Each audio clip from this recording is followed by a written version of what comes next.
안녕하세요. 최승윤 작가입니다. 오늘은 상업용 부동산 폭락이 시작됐다라는 이야기를 해볼 텐데요. 이게 좀 제목이 자극적일 수는 있는데 이게 무슨 뭐 위기가 시작됐다라고 하기에는 위기라고 하는 건 제가 한 2년 전부터 우리나라 상업용 부동산이 제일 지금 위험하다라는 얘기는 계속했기 때문에 폭락이 시작됐다라고 보는 게 맞을 것 같습니다. 자, 그리고 저는 뭐 폭락론자도 아니고요. 저도 팬데믹 때 상가를 분양받은 굉장히 피해를 본 사람이기 때문에 그러니까 누군가가 이 영상 뭐 많이 보진 않겠지만 본다고 하면은 잘못된 선택을 하지 않았으면 하는 바람과 뭐 저도 공부하는 마음으로 만드는 영상입니다. 제가 지난번 영상에서는 어떻게 보면 좀 희망적인 얘기를 했어요. 임대들이 많이 차고 있다 라고 하는 거는 어떤 측면에서는 뭐 사람들이 많이 들어오니까 좋기는 한데 왜 이렇게 많이 들어왔을까? 그거는 월세가 폭락을 했기 때문이다 라고 말씀드렸습니다. 제가 상황을 보니까요, 제가 있는 지금 향동에서도 건물마다 물건마다 분위기가 다 틀려요. 근데 시간 차이가 있을지언정 월세는 하향되고 있는 게 맞습니다. 아마 최저 가격에서 맞춰질 거예요. 왜냐하면은 공실이 어차피 넘쳐나는데 뭐 주인 입장에서는 내가 어떻다, 여기가 좋다, 어쩌다 한다고 하더라도 다 비슷비슷하거든요. 그러면은 낮은 가격으로 들어갈 수밖에 없죠. 자, 일단 가격 조정은 이렇게 좀 생긴 지 오래된 건물부터, 저희 건물도 한 3년 정도 됐는데 왜 오래된 건물부터 시작이 되냐면은요, 한 3년 정도 공실로 내놓고 있다 보면은 크게 손해를 보신 분들은 벌써 이자랑 뭐 이것저것 해서 1억 정도 이상 손해를 보신 분도 계실 거고요. 몇 천만 원 손해를 계속 보신 분들도 계실 거예요. 그러면은 이게 기다렸다가 하다 보면은 좋은 날이 올까라고 생각을 할 수가 있을 텐데 이게 아닌 것 같은 거죠. 그래서 이자도 안 되는 월세지만 그거라도 손해를 좀 줄여야겠다라는 생각들이 있는 것 같습니다. 근데 이제 건물이 이제 지어졌거나 하셨던 분들은 일단은 좀 기다려보는 거죠.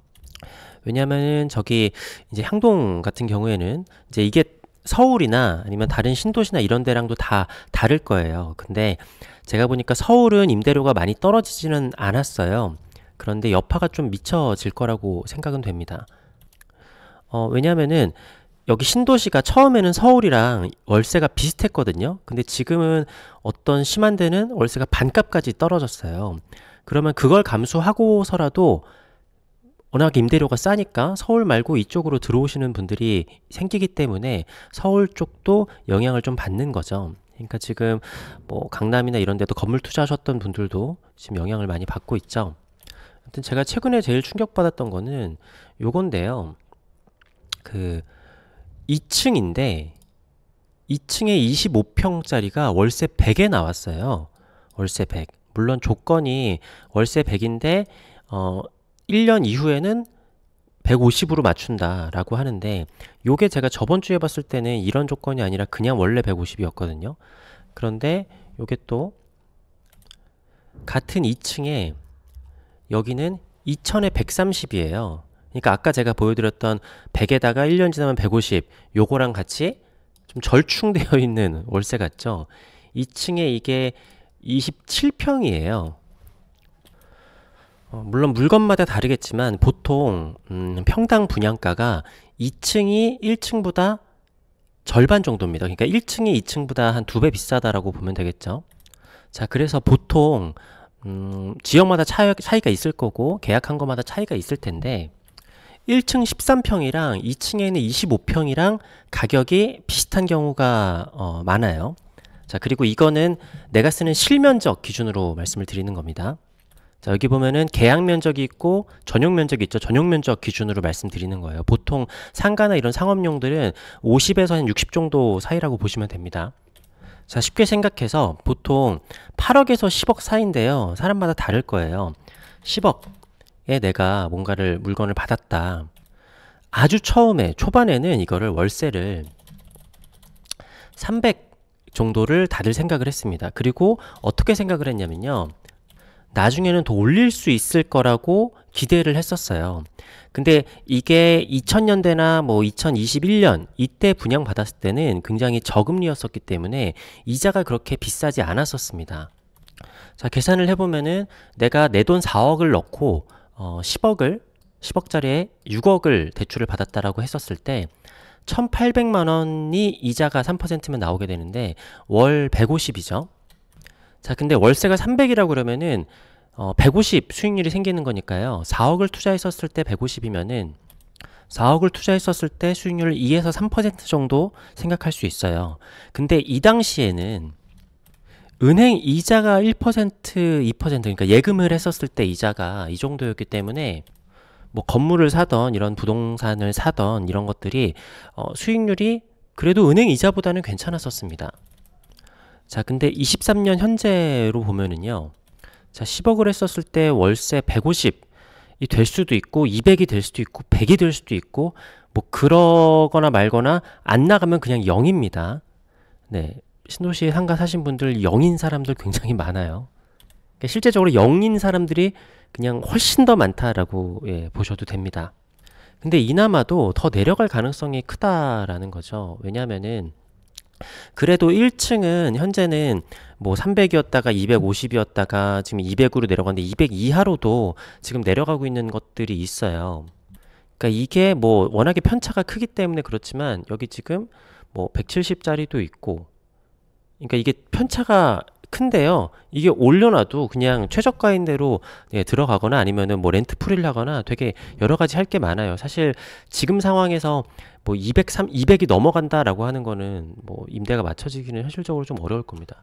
물론 요거는 29제곱미터면 좀 작은 거기는 한데 자, 그런 와중에 이게 10평 10.5평짜리기는 하지만 누군가가 너무나 임대가 안 나가니까 3천에 150에 올려놨어요. 옆에는 3천에 150짜리가 있는데요 라고 하면은 다른 데서도 이렇게 조정을 좀 안 해줄 수가 없잖아요. 그러니까 근데 이게 추세적으로 지금 점점점 더 하락하는 월세 매물들이 나오고 있기 때문에 지금 분위기는 더 내려갈 가능성도 있다라는 거죠. 그러니까 아까 2층짜리도 지금 150, 130, 120 막 이런 것들이 나왔었으니까 자, 그러면 똑같은 돈 6억에 대해서 이자가 지금 현재 6% 정도 되거든요. 왜냐면은 제가 6%를 내고 있기 때문에 이건 정확합니다. 6% 그러면 3,200만 원이 됐는데 지금 월 280만 원 정도가 이자가 나가게 될 거예요. 그러면은 내가 내 현금 4억 투자를 했었을 때 수익률이 없죠. 수익률은 마이너스고요. 근데 은행 예금 이자가 지금 4%가 대부분 정기 예금으로 넣으면은 4%가 넘고 미국채가 지금 5%입니다. 그러니까 은행보다 안전한 미국채를 사게 되면은 이거 왜 이래 이거 사게 되면은 5%를 줘요. 그럼 내가 은행 이자를 받지 않고 10억 현금으로 샀다라고 하면은 수익률이 1.8%가 되는 거죠.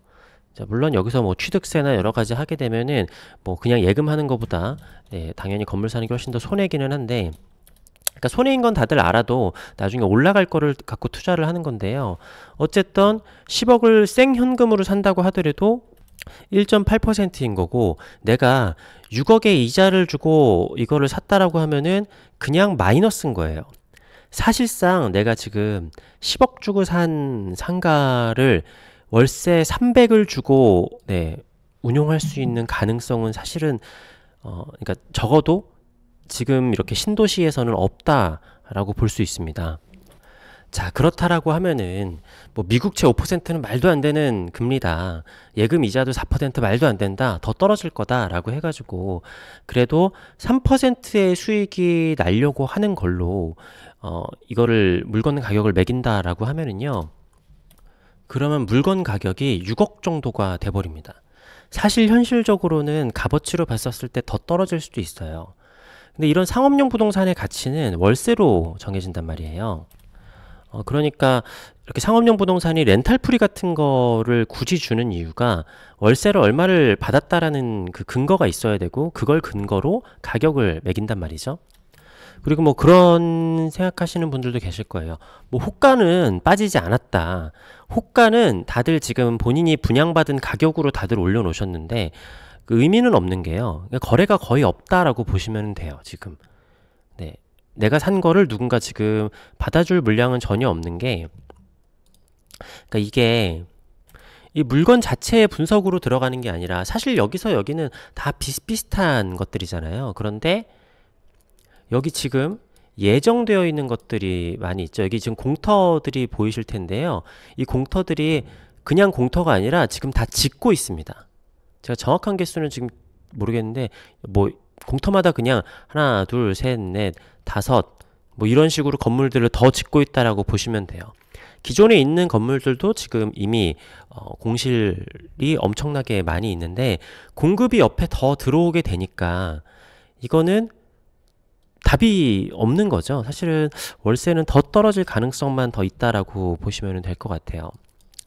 그러니까 이게 이제 오픈한 지 얼마 안 된 데랑 차이가 난다라는 게, 자, 이거 지식산업센터 이 건물을 보면은요, 이게 뭐 이거를 갖고 계신 분 입장에서는 너무너무 죄송한 말씀이기는 하지만 여기는 뭐 예를 들어 이 지식산업센터 위에 있는 그냥 사무실이에요. 지식산업센터에도 사무실로 이렇게 분양하는 게 있단 말이에요.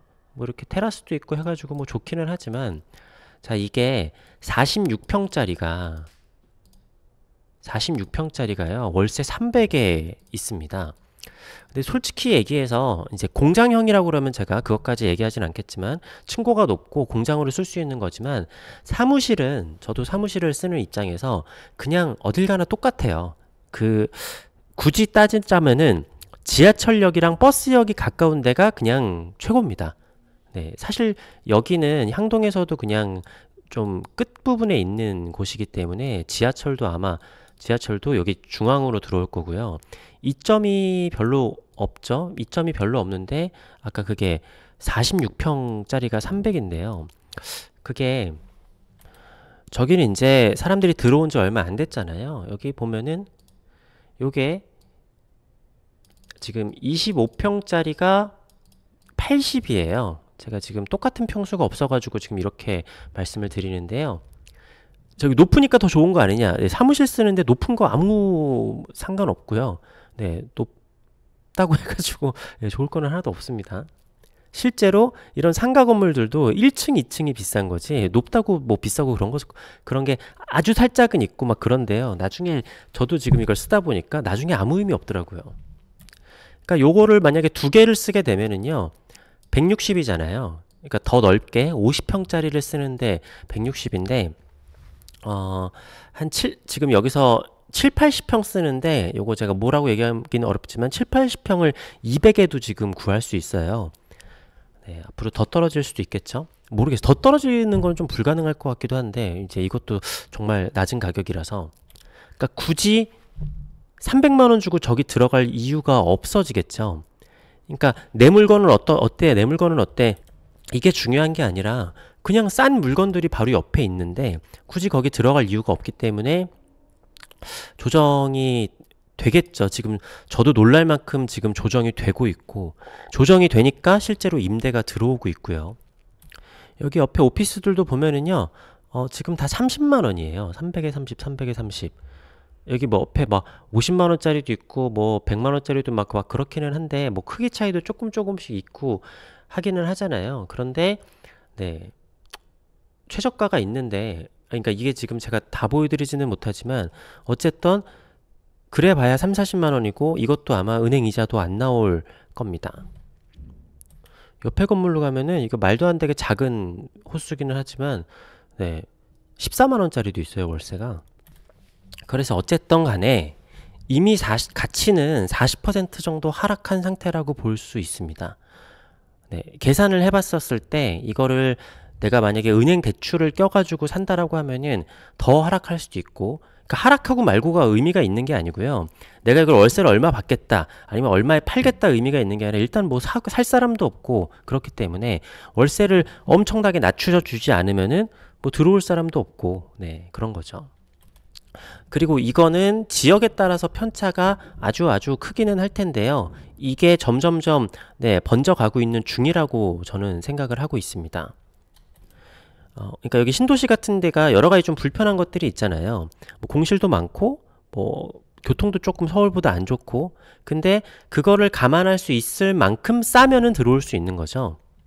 그러니까 그게 협의가 안 되는 곳들도 있겠. 난 무조건 교통이나 이런 게 좋아야 돼라고 하는 분들도 있겠지만 그래도 월세를 줄이기 위해서 네, 이렇게 오는 분들이 있으면은 서울 쪽도 분명히 타격이 있기는 할 겁니다. 근데 뭐 신도시들만큼 떨어지지는 않겠죠. 뭐 어쨌든 간에 저도 손해가 엄청 납니다. 근데 더 중요한 거는요. 이후 벌어질 일들이라는 거예요. 이후 벌어질 후폭풍들이 어마어마할 겁니다. 또 뭐 이런 영상 보시면 또 그런 거를 산 사람들이 멍청한 거지 라고 생각하실 수 있을 텐데요. 뭐 저도 그렇지만 그 당시엔 그게 멍청한 생각들은 아니었어요. 근데 어쨌든 지금 여러 가지 물건들이 은행 대출이 안 나오는 경우들이 꽤나 생기고 있습니다. 뭐 생활용 숙박시설도 그렇고 지식산업센터도 그렇고 왜냐면은 가치가 떨어졌다라는 거를 은행들에서 알고 있기 때문에 이거를 대출을 본인들이 분양받았었던 가격으로 안 해주게 되는 거죠.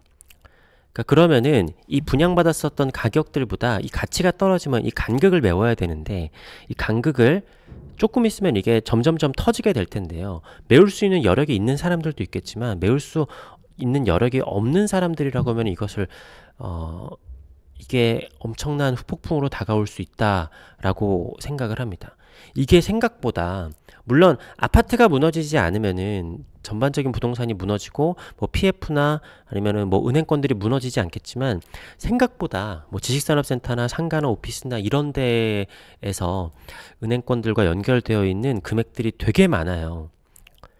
그러니까 제가 있는 신도시만 하더라도 야 도대체 무슨 생각으로 이렇게 상가랑 오피스 지식산업센터를 이렇게나 많이 짓는 거지 이해가 안 될 정도로 많이 짓는데 이게 비단 여기뿐만이 아니라 전국적으로 어마어마하게 지었다라는 거죠. 수요 예측을 무시하고요. 그러니까 이게 그냥 한 사람들 불쌍하네요 뭐 이런 측면 정도가 아니라 네, 이게 전반적인 큰 위기로 저는 올 수 있을 거라고 생각합니다. 그러니까 딴 사람들이 지금 다 뭐 아파트 분양 시장이나 여러 가지 막 다른 것들을 보시는데 그게 지금 중요한 게 아닌 것 같아요. 그런 거는 어쨌든 나라에서는 막아주는데 지금 상업용 부동산의 하락은 제가 뭐 1, 2년 전부터 계속 말씀을 드렸고 이게 정말 우리나라 경제의 가장 큰 뇌관이 될 것이다 라고 말씀을 드렸는데 그게 현실화되고 있습니다. 물론 이제 조금 긍정적인 시나리오라고 하면은 내가 이자보다 그러니까 월세를 받아도 내가 이자만큼도 월세가 안 되지만 그거를 이 사람들이 감안을 하면서 계속 그냥 평생 안고 가면서 메꿔 가는 거죠. 그러다 언젠가 나중에 좀 뭐 다시 상승을 하고 나면은 처분을 하고 그런 정도로 버텨주면 되는데 버텨지는 사람들이 많으면은 괜찮아지는 거고 버틸 수 없는 사람들이 너무 많아진다라고 하면은 그때부터는 나라 전체의 위기로 번질 수도 있다라고 생각합니다.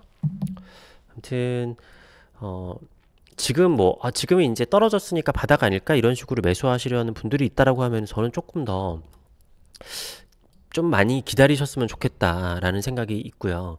그게 왜 그러냐면은 이 건물이 세워진 다음에 사람들이 1년, 2년, 3년 이 정도까지는 버텨요. 네. 누군가 이 가격에 사줄 사람, 이 가격에 임대 들어올 사람이 있겠지. 그리고 실제로 주변을 보면은 들어오는 사람들이 조금씩은 있단 말이죠.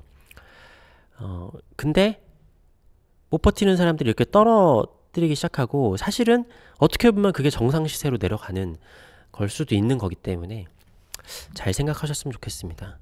감사합니다.